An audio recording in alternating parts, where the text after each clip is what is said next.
प्रिय विद्यार्थियों, सुप्रभातम। हम महाकवि कालिदास की प्रतिभा के अनुपम निस्यंद रघुवंश महाकाव्य की द्वितीय सर्ग का अध्ययन कर रहे हैं। अपने कुलगुरु महर्षि वशिष्ठ के आदेशानुसार राजा दिलीप और उनकी धर्मपत्नी सुदक्षिणा नंदिनी गो की सेवा में संलग्न हो जाते हैं।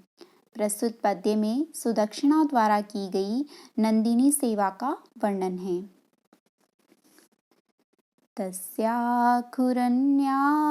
पवित्र पांसु पांसुलानां धुरि कीर्तनीया मार्गं मनुष्येश्वर धर्मपत्नी श्रुतेरिवार्थं स्मृतिरन्वगच्छत्। तस्याखुरन्यास पवित्र पांसु, महलंत तो जाएगा, निकलेगा अपांसुलानाम धुरि कीर्तनीया मार्गम मनुष्येश्वर धर्मपत्नी श्रुतेः प्लस इव प्लस अर्थम, इस तरह से संधि विच्छेद होगा। श्रुतेः प्लस इव, यहाँ पर र का विसर्ग हो जाएगा, ऋत्व विसर्ग संधि है। इव प्लस अर्थम, अकह सवर्णे दीर्घ सूत्र से दीर्घ संधि है। स्मृति ही प्लस अन्वगच्छत, यहाँ पर भी र का विसर्ग हो जाएगा, ऋत्व विसर्ग संधि है। अन्वय है अपांसुलानाम धुरि कीर्तनीया मनुष्येश्वर धर्मपत्नी तस्याः खुरन्यास पवित्र पांसुम मार्गम स्मृतिः श्रुतेः अर्थम इव अन्वगच्छत्। अपांसुलानाम धुरि,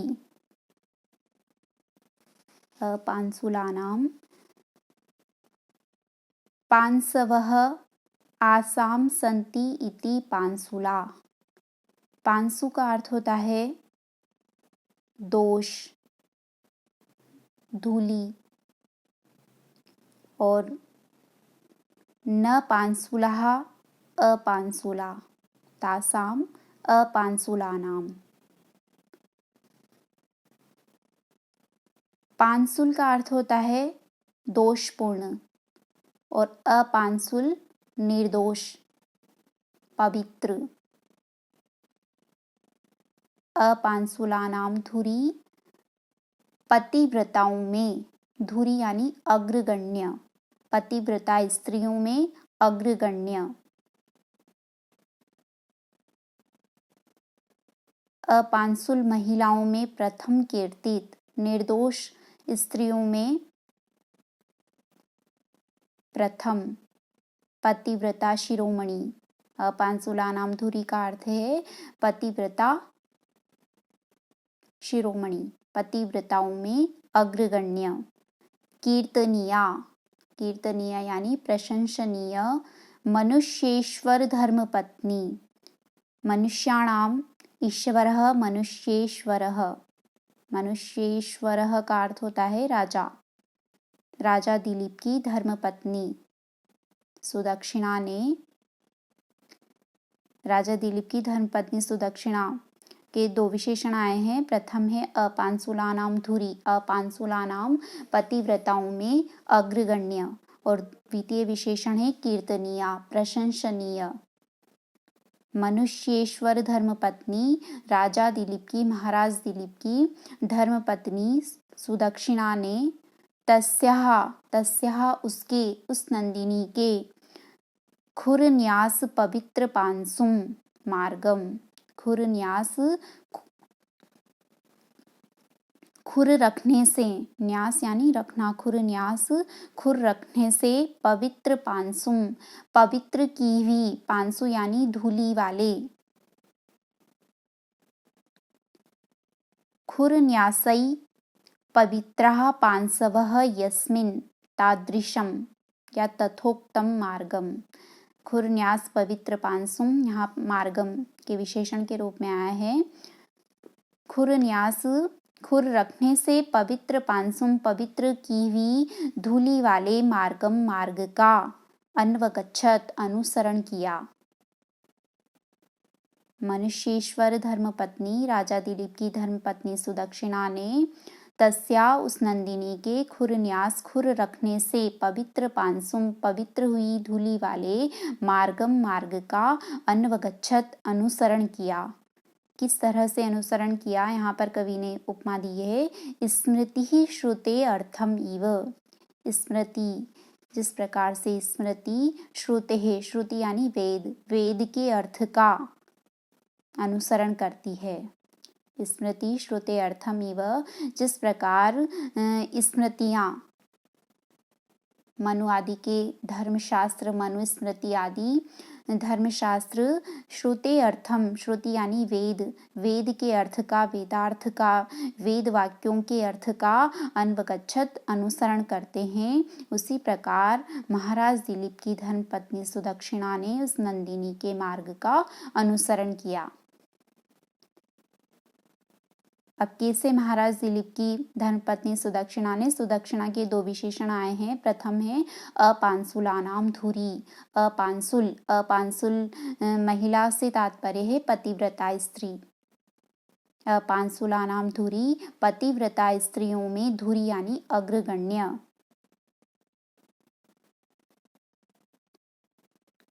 कीर्तनीया, कीर्तनीय यानी प्रशंसनीय। मनुष्येश्वर धर्मपत्नी महाराज दिलीप की धर्मपत्नी सुदक्षिणा ने तस्या उस नंदिनी के खुरन्यास पवित्र पांसुम, खुरन्यास खुर रखने से पवित्र पांसुम पवित्र की हुई धूलि वाले मार्गम मार्ग का स्मृति श्रुते अर्थम इव, उसी प्रकार से अन्वगच्छत अनुसरण किया जिस प्रकार स्मृति श्रुते अर्थमिव, वेद के अर्थ का अन्वगच्छत अनुसरण करती है। अपांसुल यानी परम पवित्र निर्दोष पतिव्रता स्त्रियों में प्रथम कीर्तित, अथवा अपांसुल यानी धूलिहीन महलों की वास्तव्या चक्रवर्ती सम्राट दिलीप की महारानी सुदक्षिणा पांसुल यानी धूल भरे रास्ते पर चल पड़ी। इस विरोधाभास द्वारा महाकवि कालिदास ने सुदक्षिणा की माता बनने की उस अदम्य लालसा की ओर संकेत किया है जिसके लिए नारी मन सब कुछ सहने को तैयार हो जाता है। इसके साथ ही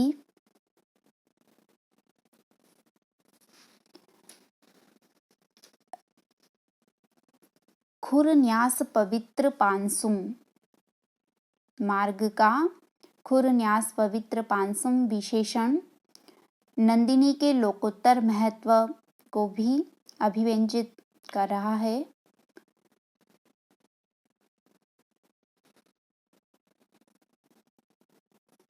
कवि कुलगुरु कालिदास शास्त्र पारंगत कवि थे, इसलिए उन्होंने न केवल भौतिक पदार्थों को ही उपमान बनाया है, अपितु वेद शास्त्र स्मृति दर्शन आदि को भी उन्होंने अपनी रचनाओं में उपमान बनाया है। राजा दिलीप की धर्मपत्नी सुदक्षिणा नंदिनी के मार्ग का उसी प्रकार अनुसरण करती है जैसे स्मृतियाँ वेद वाक्यों के अर्थ का अनुसरण करती है। श्रुते रिवार्थम स्मृति, यह कालिदास की शास्त्रीय उपमा का उत्कृष्ट उदाहरण है। महाकवि कालिदास द्वारा प्रयुक्त एतादृशी अद्वितीय उपमाओं को देखकर उपमा कालिदासस्य यह आभाणक विद्वत समाज में उनके संबंध में प्रसिद्ध है। प्रस्तुत पद्य उपजाति छंद में निर्मित है।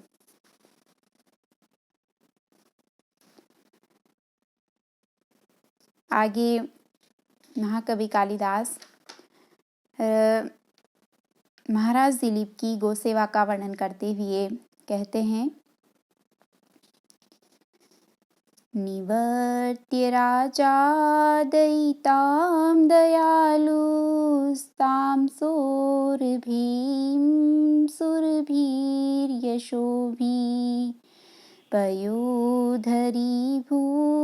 चतुसमुद्रां जुगोप गोरूप धरामिवोर्विं। निवर्त्य राजा दयिताम दयालुः प्लस ताम, दयालुस्ताम, दयालुः प्लस ताम। विसर्जनीय से स, सूत्र से विसर्ग के स्थान पर स हो रहा है। सोरभीम सुरभि प्लस यशोभी, यहाँ पर र के स्थान पर विसर्ग हो जाएगा, रुत्व विसर्ग संधि है।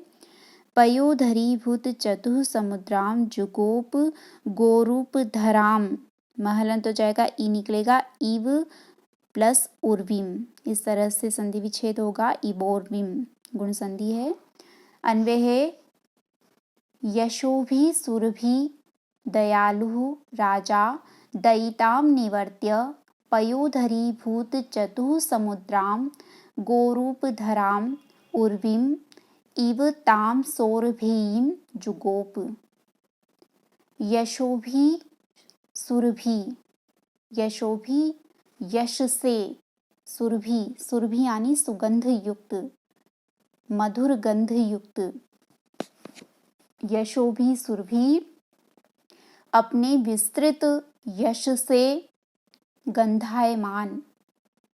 दयालु, दयालु दयाशील राजा, वह राजा दिलीप, राजा दिलीप के विशेषण हैं। कैसा राजा दिलीप? एक तो है यशोभि सुरभि, अपने विस्तृत यश से गंधायमान, सुगंधित। और द्वितीय विशेषण है दयालु, दयाशील राजा, वह राजा दिलीप। दयिताम, दयिता का अर्थ होता है पत्नी, प्रेयसी, प्रिय पत्नी।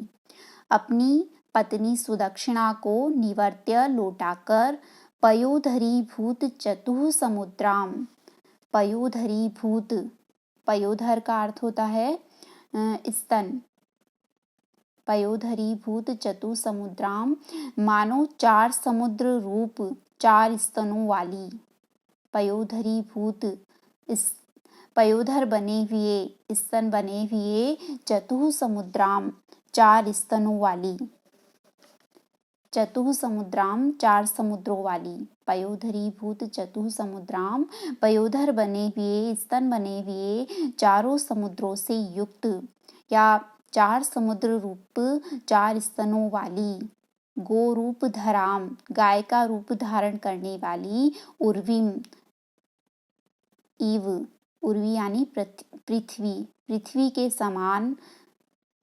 ताम सौरभीम, ताम उस, सौरभीम सुरभे अपत्यम स्त्री सौरभी, सुरभि की संतान स्त्री को सौरभी कहा जाता है। सुरभि से स्त्रीभ्यो ढक, सूत्र से ढक प्रत्यय होता है और उसके बाद में स्त्रीलिंग में इंगे प्रत्यय होकर सौरभी बनता है।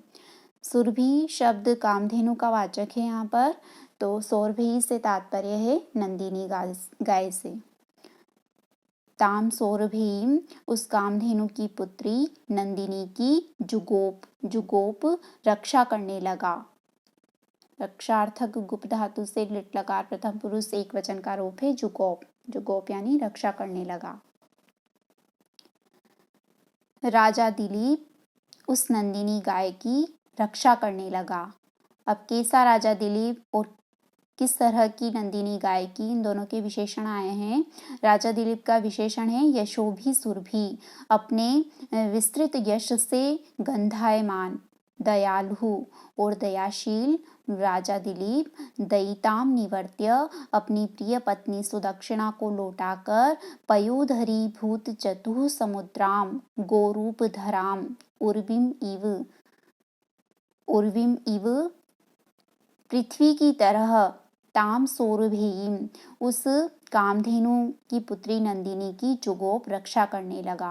अब कैसी पृथ्वी की तरह उर्वी के 2 विशेषण आए हैं। पयोधरीभूत चतुः समुद्राम, मानो पयोधर बने हुए 4 समुद्रों से युक्त, या 4 समुद्र रूप 4 स्तनों को, 4 स्तनों वाली। गोरूप धराम, और गोरूप गाय का रूप धराम धारण करने वाली। उर्विम इव, पृथ्वी के समान। ताम सौरभीम, उस कामधेनु की पुत्री नंदिनी की जुगोप रक्षा करने लगा। यशोभी सुरभि अपने विस्तृत यश से गंधायमान, दयालु दयाशील राजा राजा दिलीप, दयिताम निवर्त्य दयिता अपनी पत्नी सुदक्षिणा को निवर्त्य लौटाकर, पयोधरीभूत चतुः समुद्राम मानो 4 समुद्र रूप 4 स्तनों वाली और गो रूप धराम गाय का रूप धारण करने वाली, उर्विम इव पृथ्वी के समान, ताम सौरभीम उस कामधेनु की पुत्री नंदिनी की जुगोप रक्षा करने लगा। राजा पृथ्वीपति पृथ्वी पालक या पृथ्वी रक्षक होता है। स्वकीय राज्य अथवा पृथ्वी की रक्षा का उत्तरदायित्व उस पर होता है। तो यहाँ पर राजा नंदिनी की सेवा इस प्रकार करने लगा मानो पृथ्वी ने ही गो का रूप धारण किया हो। स्वयं पृथ्वी ही उस गो के रूप में, उस नंदिनी गाय के रूप में अवतरित हुई हो और उसके चारों समुद्रों ने गो के स्तनों का रूप धारण कर लिया हो। अतः दिलीप उस नंदिनी को पृथ्वी रूप समझकर उसकी रक्षा में पूर्ण रूप से संलग्न हो जाता है।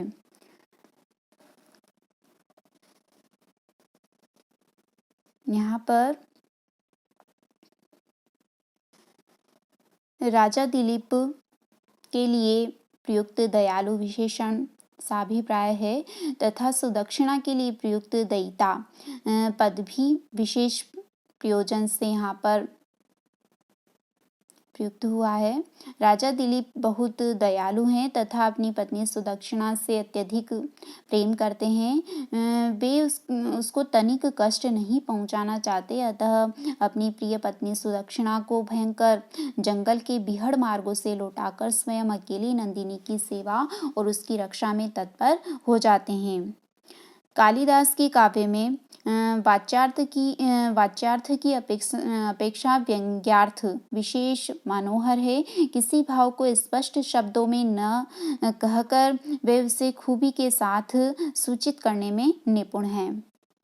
राजा दिलीप के लिए सुरभि तथा नंदिनी गो के लिए सौरभेयी विशेषणों का प्रयोग महाकवि कालिदास ने विशेष अभिप्राय से किया है। सौरभेयी यानी सुरभि की पुत्री या कामधेनु की संतान। अपनी संतान की रक्षा करने का जितना उत्कट साहस एक माँ में होता है उतना किसी में नहीं। राजा दिलीप भी यशोभी सुरभि है, अतः शब्द चमत्कार द्वारा सुरभि शब्द दिलीप की कामधेनु के तुल्य नंदिनी की रक्षा करने के सामर्थ्य को अभिव्यंजित कर रहा है। राजा दिलीप नंदिनी की रक्षा करने में उसी प्रकार तत्पर हो गया जैसे कभी उसकी माँ कामधेनु उसकी रक्षा करती थी। यह अर्थ यहाँ पर सुरभि पद के प्रयोग द्वारा ध्वनित हो रहा है।